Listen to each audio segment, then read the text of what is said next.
চালু থাকবে ভারত থেকে বাংলাদেশে ডিজেল আমদানির পাইপলাইন, গুজব রোধে ভারতীয় প্রতিষ্ঠানের বিবৃতি। গাজায় মিলল মার্কিনী সহ জিম্মি 6 ইসরায়েলির লাশ, হামাসকে দুষলেন নেতানিয়াহু, শায়েস্তার হুঁশিয়ারি বাইডেনের। আইসিসি সদস্য রাষ্ট্র মঙ্গোলিয়ায় পুতিনের সফর ঘিরে গ্রেফতার আতঙ্ক আর চাপ, আমলে নিতে নারাজ ক্রেমলিন। আসসালামু আলাইকুম, দেখছিলেন Bangla vision world news headline. এবারে বিস্তারিত। বাংলাদেশের রাজনৈতিক পট পরিবর্তন আর ভারতের সাথে কূটনৈতিক টানাপোড়েনের কুপ্রভাব মৈত্রী পাইপলাইনের উপর পড়বে না, চলবে তেল সরবরাহ কার্যক্রম। এমন বিবৃতি দিয়ে গুজব আর উৎকণ্ঠার রাস্তা বন্ধ করল ভারতের নুমালীগড় রিফাইনারি লিমিটেড।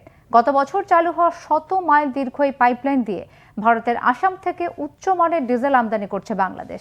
হাফিজুল ইসলামের ডেস্ক রিপোর্টে বিস্তারিত। সরকার পাল্টালেও বাংলাদেশে বন্ধ হচ্ছে না ভারতের তেল ব্যবসা। স্বৈরাচারী নেত্রী শেখ হাসিনার শাসনামলে দিল্লির সাথে হয়েছে বিভিন্ন রকম দ্বিপাক্ষিক চুক্তি। সেরকম এক সমঝোতার আওতায় ডিজেল আমদানির জন্য 2023 সালে চালু করা হয়েছিল বাংলাদেশ ভারত মৈত্রী পাইপলাইন। 130 কিলোমিটারের চেয়ে দীর্ঘ এই লাইন দিয়ে আসাম থেকে দিনাজপুরে আসে হাই স্পিড ডিজেল। বিগত সরকারের করা জ্বালানি চুক্তি অনুসারে আগের মতোই চলবে তেল সরবরাহ। বাংলাদেশের বর্তমান পরিস্থিতিতে অনিশ্চয়তার মধ্যে আছে ভারতের সাথে করা যৌথ চুক্তিগুলোর ভবিষ্যৎ। থমকে আছে অনেক প্রকল্প। এই অবস্থায় ফ্রেন্ডশিপ পাইপলাইন দিয়ে তেল পাঠানো চালু থাকবে কিনা সেটা নিয়ে দেখা দিয়েছিল সংশয়। 30 আগস্ট শুক্রবার আসামের নুমালীগড় রিফাইনারি লিমিটেডের পক্ষ থেকে দেয়া এক বিবৃতিতে জানানো হয়, দেশে রাজনৈতিক অস্থিরতা এবং ভারত বিরোধী মনোভাব থাকলেও বন্ধ হচ্ছে না তেল সরবরাহ কার্যক্রম। রিফাইনারির বরাতে এই সংবাদ প্রকাশ করেছে ভারতীয় সংবাদ মাধ্যম দ্য হিন্দু। কয়লা বিদ্যুৎ কেন্দ্র নিয়ে ভারতের আদানি গোষ্ঠীকে অবারিত সুযোগ দিয়েছিল বিগত আওয়ামী লীগ সরকার। সাবেক প্রধানমন্ত্রী শেখ হাসিনার ব্যক্তিস্বার্থ পূরণ করতে গিয়ে বছরে বাংলাদেশের ক্ষতি হবে 15,000 কোটি টাকা। এরকম দীর্ঘমেয়াদী ক্ষতির অভিজ্ঞতার কারণে আশঙ্কা করা হয়েছিল পাইপলাইন নিয়ে ভারতের সঙ্গে চুক্তির বিস্তারিত প্রকাশ না করলে বোঝা কঠিন হবে আখেরে কে পাবে লাভের অংশ। আন্তর্জাতিক বাজারের দোহাই দিয়ে যখন তখন দাম বাড়ালে বিপদ হবে বাংলাদেশেরই। পাইপলাইন চালুর সময় বাংলাদেশ পেট্রোলিয়াম কর্পোরেশন দাবি করেছিল যে পদ্ধতিতে ভারত থেকে ডিজেল আনা হতো পাইপলাইনের মাধ্যমে তার চেয়ে তুলনামূলক কম খরচে এবং রিয়েল টাইমে জ্বালানি পাওয়া যাবে। তবে এমন মন্তব্যের বিরোধিতাও করেছেন অনেক জ্বালানি বিশেষজ্ঞ। তারা বলেছিলেন শুধুমাত্র তেল আনাটাই সহজ হচ্ছে, এছাড়া আর কোনো লাভ হচ্ছে না বাংলাদেশের। বাংলাদেশে মোট ব্যবহৃত জ্বালানির 75% ডিজেল, যার মধ্যে 80% আমদানি নির্ভর। 2017 সাল থেকে 2023 সাল পর্যন্ত ভারতের পশ্চিমবঙ্গ রেলওয়ের মাধ্যমে প্রতি মাসে আমদানি হতো 2200 টন ডিজেল। রেলে করে জ্বালানি পরিবহনে অপচয় ও দুর্ঘটনার ক্ষতির কথা ভেবে নির্মাণ করা হয়েছিল বাংলাদেশ ভারত মৈত্রী পাইপলাইন। প্রকল্পটি বাস্তবায়ন করেছে আসামের নুমালীগড় রিফাইনারি ও বাংলাদেশ পেট্রোলিয়াম কর্পোরেশনের অধীনস্থ প্রতিষ্ঠান মেঘনা পেট্রোলিয়াম লিমিটেড। 2020 সালে শুরু হয়েছিল ভারত বাংলাদেশের মধ্যকার মৈত্রী পাইপলাইন স্থাপনের কার্যক্রম। পুরো প্রকল্পে মোট ব্যয় হয়েছে 520 কোটি টাকা, যার মধ্যে ভারত সরকার দিয়েছিল 337 কোটি টাকা। প্রতিবেশী রাষ্ট্রের সাথে হাসিনার করা বিভিন্ন চুক্তি দেশের জন্য মোটেও ভালো ফল বয়ে আনেনি। অতীত ইতিহাসের প্রেক্ষাপটে বিশেষজ্ঞরা মনে করেন, দুই দেশের প্রথম আন্তঃসীমান্ত জ্বালানি সরবরাহ পাইপলাইনের মাধ্যমে বাংলাদেশ কতটুকু উপকৃত হচ্ছে অচিরেই বিষয়টি খতিয়ে দেখা দরকার। হাফিজুল ইসলাম, বাংলা ভিশন। আবার অনিশ্চয়তার কালো মেঘে ঢাকা পড়ল গাজায় হত্যাযজ্ঞ আর মানবিক বিপর্যয় থামানোর সম্ভাবনা। এবার হামাসের কবজায় থাকা 6 জিম্মির লাশ উদ্ধারের খবরে গাজায় বর্বরতা অব্যাহত রাখার হুমকি দিয়েছেন ইসরায়েলের প্রধানমন্ত্রী বেনিয়ামিন নেতানিয়াহু। আর হামাসের বিরুদ্ধে চরম প্রতিশোধের হুঁশিয়ারি দিয়েছেন মার্কিন প্রেসিডেন্ট জো বাইডেন। নজিরবিহীন এই সহিংস পরিস্থিতিতে গাজায় শুরু হয়েছে 3 দিনব্যাপী পোলিও টিকাদান কর্মসূচি। বিস্তারিত মেহরাব হোসেন খানের ডেস্ক রিপোর্টে। বিক্ষোভে উত্তাল রাজপথের এই দৃশ্যটি খোদ ইসরায়েলের রাজধানী তেল আভিবের। স্লোগান আর ব্যানারের মূলমন্ত্র প্রধানমন্ত্রী বেনিয়ামিন নেতানিয়াহুর পদত্যাগ এমন এক নৃশংস নেতা যার হাত লাখো ফিলিস্তিনি রক্তে রঞ্জিত। বিক্ষুব্ধদের অভিযোগ, নানা কৌশলে যুদ্ধবিরতি চুক্তি থেকে দূরত্ব বাড়িয়ে গাজায় প্রায় বছরব্যাপী হামলা অব্যাহত রেখে জিম্মি ইসরায়েলিদের জীবিত ফেরতের রাস্তা বন্ধ করে দিচ্ছেন নেতানিয়াহু। এই বিক্ষোভ ছাড়া আমাদের আর কোনো উপায় নেই। ধর্মের দোহাই দিয়ে 1 থেকে 2,000 বছরের পুরনো স্বৈরতান্ত্রিক শাসন ব্যবস্থা কায়েমের পথে এগোচ্ছে তারা, যার সাথে বর্তমান বাস্তবতার কোনো মিল নেই। যুদ্ধবিরতি চুক্তি অবিলম্বে সই করে জিম্মিদের মুক্তির রাস্তা সুগম করার এই প্রতিবাদ কর্মসূচিতে বাধা দিয়ে বেশ কয়েকজনকে আটক করেছে পুলিশ। এই বিক্ষোভের রেশ থাকতেই অন্তত 6 জিম্মির লাশ উদ্ধারের খবর দিয়েছে ইসরায়েলের সেনা সদর। রবিবার সকালে এই বিষয়ে আনুষ্ঠানিক সংবাদ সম্মেলনে জানানো হয়েছে, লাশগুলো পাওয়া গেছে গাজার রাফার একটি সুড়ঙ্গ থেকে। প্রাথমিক ধারণার ভিত্তিতে বোঝা গেছে আমাদের সেনারা ঘটনাস্থলে যাওয়ার কিছুক্ষণ আগে হামাস তাদের খুব নির্মমভাবে হত্যা করেছে। গত 7 অক্টোবর তাদের ইসরায়েল থেকে অপহরণ করা হয়েছিল। হামাসের সাথে তুমুল যুদ্ধের পর যেখান থেকে ফারহান আল কাদিকে উদ্ধার করা হয়েছিল, সেখান থেকে প্রায় 1 কিলোমিটার দূরের সুড়ঙ্গ থেকে লাশগুলো পাওয়া গেছে। এই ঘটনার মোক্ষম সুযোগ নিতে কাল বিলম্ব করেননি চতুর নেতা ইসরায়েলের প্রধানমন্ত্রী নেতানিয়াহু। গাজায় বর্বরতা অব্যাহত রাখার স্পষ্ট বার্তাও দিয়েছেন তিনি। আর এই পরিস্থিতির পুরো দায় চাপিয়েছেন ফিলিস্তিনের স্বাধীনতাকামী সংগঠন হামাসের ওপর। সাম্প্রতিক সময়ে বেশ কিছুদিন ধরেই একটি সমঝোতা চুক্তিতে আসার জন্য মধ্যস্থতা প্রক্রিয়া যুক্ত হয়ে চেষ্টা চালিয়ে আসছিল ইসরায়েল। সময় ক্ষেপণ করে এই চুক্তি নাকচ করে আসছিল হামাস। এমনকি 6 জিম্মিকে হত্যার মতো খারাপ কাণ্ড ঘটিয়ে ফেলেছে তারা।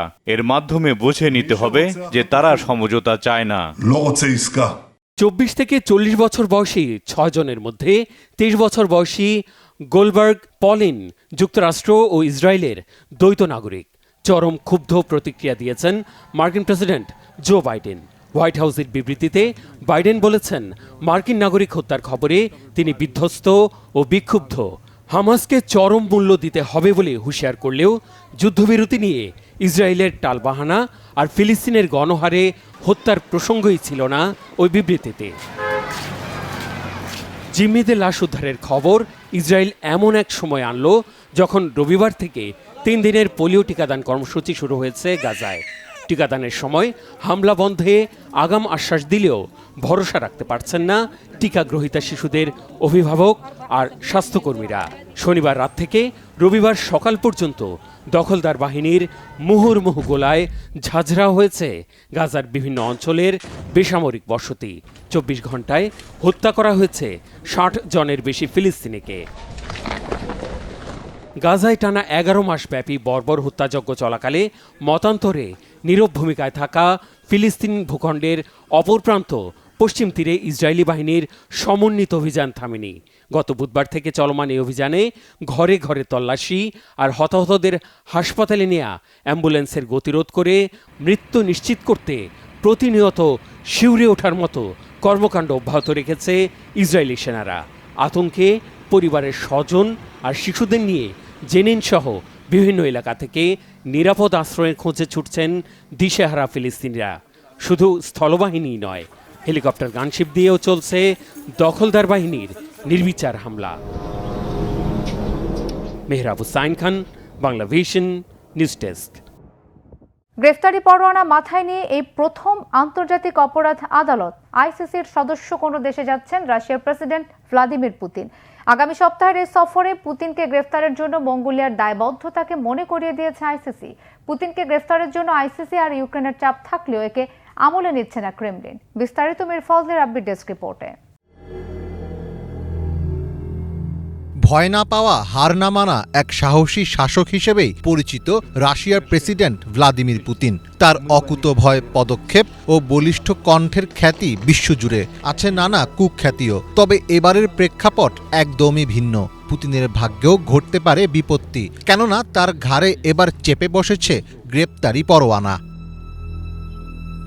আন্তর্জাতিক অপরাধ আদালতের গ্রেপ্তারি পরোয়ানা মাথায় নিয়েই মঙ্গোলিয়া সফরের প্রস্তুতি নিচ্ছেন ভ্লাদিমির পুতিন। দেশটির প্রেসিডেন্ট উকনা খুরেলসুখের আমন্ত্রণেই পুতিনের এই সফর। আর এই সফরেই পুতিনকে গ্রেপ্তারের জন্য মঙ্গোলিয়া সরকারের প্রতি আহ্বান জানিয়েছে ইউক্রেন। গ্রেপ্তারি পরোয়ানা জারির পর প্রথমবারের মতো আইসিসিভুক্ত কোনো দেশে সফর করতে যাচ্ছেন পুতিন। ফলে সাধারণ এই সফরই এখন বিশ্বব্যাপী বিশেষ আলোচনার বিষয় হয়ে উঠেছে। সাধারণত রোম চুক্তি অনুযায়ী যাদের বিরুদ্ধে গ্রেপ্তারি পরোয়ানা জারি করা হয়েছে তারা আইসিসির সদস্য যে কোনো রাষ্ট্রে পা রাখলে গ্রেপ্তারের শঙ্কা রয়েছে। তবে আদালত কোনো দেশকে এ বিষয়ে চাপ প্রয়োগ করতে পারে না। আর তাই মঙ্গোলিয়ায় পা রাখার পর পুতিন গ্রেপ্তার হতে পারেন কিনা তা নিয়ে চলছে জল্পনা কল্পনা।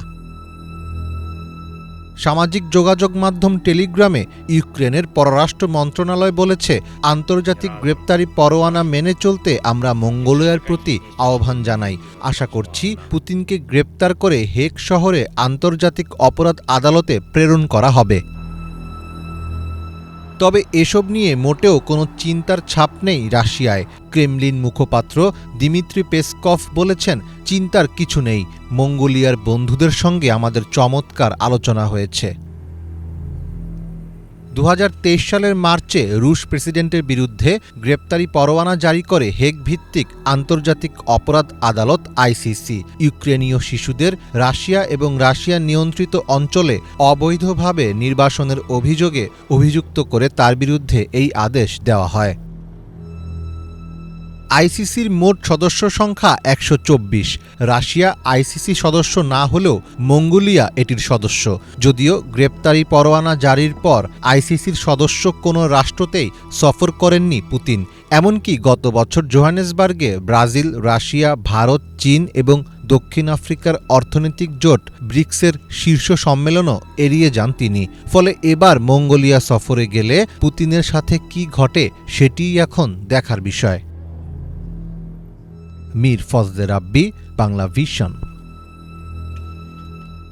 ইউক্রেন অভিযানের লক্ষ্য পূরণ না হওয়া পর্যন্ত যুদ্ধ চলবে, স্পষ্ট জানিয়ে দিলেন রাশিয়ার পররাষ্ট্রমন্ত্রী সের্গেই ল্যাভরভ। প্রত্যাখ্যান করেছেন দখলের এলাকা ফিরিয়ে দেওয়ার শর্তে ইউক্রেনের যুদ্ধ বন্ধের প্রস্তাবও। এমন পরিস্থিতিতে রাশিয়ার কার্স্ক প্রদেশে আরও কিছু অঞ্চল দখলে নিয়েছে ইউক্রেন। রাশিয়াও পাল্টা হামলায় ইউক্রেনের নিয়ন্ত্রণে থাকা দোনেস্কের আরেকটি অঞ্চল দখলে নেওয়ার দাবিও করেছে। হিজল ডুবাইরের ডেস্ক রিপোর্টে বিস্তারিত। সীমান্ত পেরিয়ে কার্স্ক প্রদেশে ইউক্রেনীয় সেনাদের অনুপ্রবেশের পর থেকে রাজধানী কিয়েভ সহ ইউক্রেন জুড়ে হামলা জোরদার করেছে রাশিয়া। সার্বিক প্রেক্ষাপটে সম্মুখ রণাঙ্গনে আরও সুবিধাজনক অবস্থানে যাওয়ার কথা জানাচ্ছে তারা। এরই মাঝে নতুন করে দোনেস্কের আরও একটি এলাকা নিজেদের নিয়ন্ত্রণে নেয়ার দাবি করেছে রাশিয়া। শনিবার দেশটির পররাষ্ট্র মন্ত্রণালয়ের এক বিবৃতিতে জানানো হয়, অব্যাহত হামলার মুখে শত্রু সেনাদের পিছু হটিয়ে দোনেস্কের কিরোভো অঞ্চলটি দখল করেছে রুশ বাহিনী। কার্স্কে অনুপ্রবেশ করা ইউক্রেনীয় বাহিনীর ওপরেও জোরালো হামলার কথা জানিয়েছে পররাষ্ট্র মন্ত্রণালয়। ওই অঞ্চলে শত্রু সেনাদের একটি অস্থায়ী শিবিরে বিমান হামলা চালিয়ে তা ধ্বংস করার কথা জানানো হয়েছে। এদিকে এরই মাঝে বিভিন্ন মহলে কার্স্কের দখল করা অঞ্চলের বিনিময়ে রাশিয়ার দখল করা অঞ্চলগুলো ইউক্রেনকে ফিরিয়ে দিয়ে যুদ্ধবন্ধের আলোচনা চলছে। ইউক্রেনের প্রেসিডেন্ট ভলোদিমির জেলেনস্কিও তেমন ইঙ্গিত দিয়েছেন। এ ধরনের ভাবনাকে অর্থহীন বলে উড়িয়ে দিয়েছেন রুশ পররাষ্ট্রমন্ত্রী সের্গেই ল্যাভরভ। এমন ভাবনার কোনো সুযোগ নেই বলে জানিয়েছেন তিনি। রাশিয়ার রাষ্ট্রীয় গণমাধ্যম আরটি টেলিভিশনকে দেয়া এক সাক্ষাৎকারে ল্যাভরভ বলেন, রাশিয়া কখনোই তার ভূখণ্ড নিয়ে অন্যদের সাথে আলোচনা করে না, নিজের ভূখণ্ড নিয়ে কারো সাথে সমঝোতায় যায় না। রাশিয়া বরাবরই যুদ্ধবন্ধে আলোচনাকে প্রাধান্য দিয়েছে। ইউক্রেন ও তার মিত্ররা সেটিকে উপেক্ষা করেছে উল্লেখ করে ল্যাভরভ বলেন, সমঝোতা করতে হলে ক্রিমিয়া, দোনেস্ক সহ রুশ বাহিনীর নিয়ন্ত্রণে নেয়া অঞ্চলগুলোকে রাশিয়ার বলে স্বীকৃতি দিতে হবে। একই সাথে ইউক্রেন কখনোই ন্যাটোতে যুক্ত হবে না, সেই অঙ্গীকার করতে হবে। হিজল জোবায়ের, বাংলা ভিশন। চীন ও ফিলিপাইনের কোস্টগার্ডের দুটি জাহাজের মধ্যে ইচ্ছাকৃত সংঘর্ষের অভিযোগে আবারও থমথমে দক্ষিণ চীন সাগরের আশেপাশের অঞ্চল। ফিলিপাইনের অভিযোগ, বুঝে শুনে ধাক্কা মেরেছে চীনা কোস্টগার্ডের জাহাজ। পাল্টা অভিযোগ তুলে কোনো উস্কানিমূলক কাজে না জড়াতে ম্যানিলাকে সতর্ক করেছে বেইজিং। হিজল জোবারের ডেস্ক রিপোর্টে বিস্তারিত।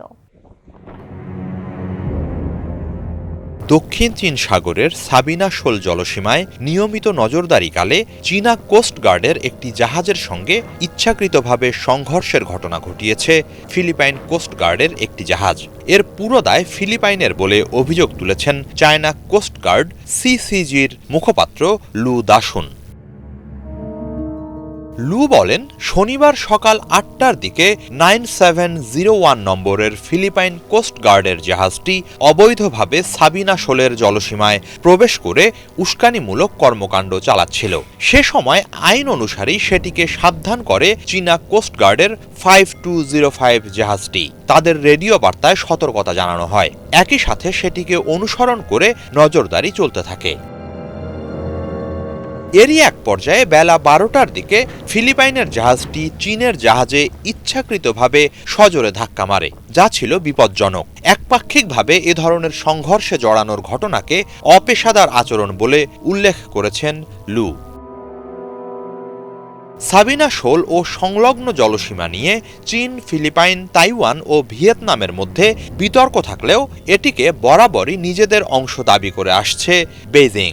এ অবস্থায় ওই অঞ্চল নিয়ে বিভ্রমে না ভুগে বাস্তবতা মেনে নেয়ার আহ্বান জানানো হয়েছে ফিলিপাইনের প্রতি। সেখানে কোনো ধরনের উস্কানি তৈরির চেষ্টা থেকে তাদের বিরত থাকতে বলেন চীনা কোস্ট গার্ডের মুখপাত্র। অবিলম্বে ওই অঞ্চল থেকে ফিলিপাইনকে নিজেদের কোস্ট গার্ড প্রত্যাহারের আহ্বান জানিয়ে মুখপাত্র বলেন, ফিলিপাইনের উচিত হবে না পরিস্থিতির গুরুত্বকে উপেক্ষা করা বা উত্তেজনা বাড়ানো। সেক্ষেত্রে এর পাল্টা প্রতিক্রিয়ার সব দায়ভার এককভাবে ফিলিপাইনকেই বহন করতে হবে বলে হুঁশিয়ারি দিয়েছে চীন। হিজল জোবায়ের, বাংলা ভিশন। এই ছিল আজকের মতো, সাথে থাকার ধন্যবাদ।